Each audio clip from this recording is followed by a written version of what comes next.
నా చిన్నప్పుడు రచన పల్లి నల్లనయ్య.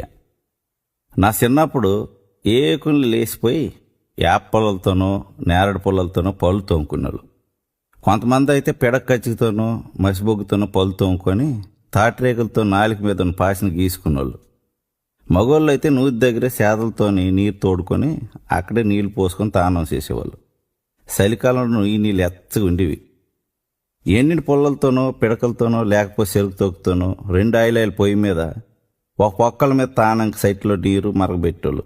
రెండో పక్క పొక్కల మీద డికేషన్ని ఒక చిన్న తప్పేలలో మరగబెట్టేవాళ్ళు. పాలు సేరు లెక్కన అమ్మేవాళ్ళు. ఊర్లో టీ షాప్ అతను బొగ్గుల పొయ్యి మీద టీ మరగబెట్టి ఎదురేసిన కారతో బొగ్గులను రాజేసేవాడు. స్టీల్ గలాసాల్లో కానీ గాజు గలాసాల్లో కానీ టీ ఇస్తే తాగేవాళ్ళు. అప్పుడప్పుడు కిరసనాయిల స్టవ్ వెలిగించి ఉప్మా చేస్తే ₹10 పేట నిండా ఇచ్చిన ఉప్మా తినేవాళ్ళం. అప్పుడు తూకమంతా 50 10 ఈసిడే. ఎవరైనా మేక గొర్రె వేస్తే మాంసాన్ని గిన్నెట్టుకొని జిబ్బితో ఉన్న కాటలో ఈసిడేస్తే తెచ్చేవాళ్ళు. ధాన్యం దంచి చెరిగేసి ఆ బియ్యంతోనే అన్నం వండేవాళ్ళు. 3 పూట్ల అన్నం తింటాడంటే ఆడు పెద్ద హనుమంతుడు అనమాట. ఉదయం సల్లంది, మధ్యాహ్నం కొంత అన్నం, మరి కొంత సోడాంబలి, పొద్దుగుంకే సమయంలో అలబొద్దు, రాత్రి 2 మెతుకులు తినేవాళ్ళు. మరీ లేనోళ్ళు అయితే పచ్చిధాన్యాన్ని ఉడకబెట్టి గడపలో ఆరేసి ఆరిన తర్వాత రోట్లో వేసి 3 రోకలతో ఒకరి రోకలు ఇంకొకరు తగలకుండా లయబద్ధంగా దంచేసి చెరిగేసి వచ్చిన బియ్యంతోనే అన్నం వండేవాళ్ళు. నూకలు జావ చేసి తినేవాళ్ళు. ఇంకా లేనోళ్ళు అయితే సోలుని తిరగల్లో ఇసిరి వచ్చిన పిండితో అంబలు చేసి తినేవాళ్ళు. చిన్నపిల్లలకైతే బెల్లంతో సోడిపిండి సొక్కులుండి ఇచ్చేవాళ్ళు. ఆడవాళ్ళు అయితే మధ్యాహ్నం బియ్యంలో బెడ్లు ఏరుకోవడం, శనక్కాయలు ఒలుసుకోవడం, మిరపకాయలు దంచుకోవడం చేసేవాళ్ళు. ధాన్యాలు, సోళ్ళు, ఊదలు, సాములు, సజ్జలు అన్నీ రోట్లోనే దంచేవాళ్ళు.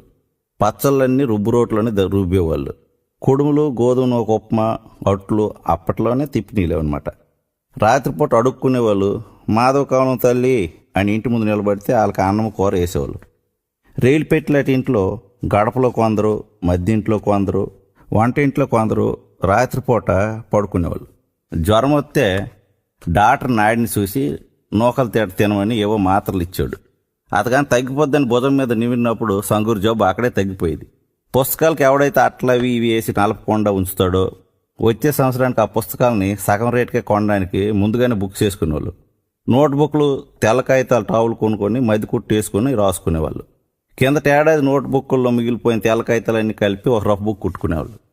రేడియో మంచం పక్కన ఎట్టుకొని పాటలు, రంగస్థల పద్యాలు వినేవాళ్ళు.